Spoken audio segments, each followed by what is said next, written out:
नमस्कार दोस्तों, ये आपको 30 रुपये में मिलेगा।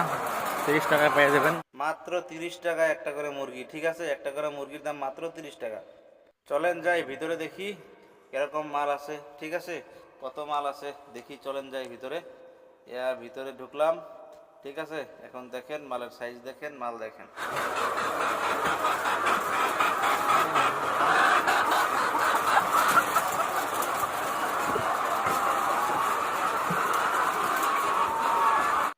বন্ধুরা, এই মুরগির দাম মাত্র 30 টাকা পিস। ঠিক আছে, দেখেন কিরকম করে আন্ডা দিয়েছে। এসব মুরগি আন্ডা পাড়ার জন্যই পালা হয়। ঠিক আছে, আন্ডা পাড়া শেষ হওয়ার পরে বেচে দেওয়া হয় এসব। 30 টাকা 40 টাকা যার যেরকম দাম থাকে। ঠিক আছে, এইভাবে বেচে দেওয়া হয়। দেখেন আমরা এখানে মাল নিতে এসেছি। মোটামুটি ধরেন এখানে কমসে কম 12-13 হাজার মুরগি আছে। এখান থেকে 4,000 4,500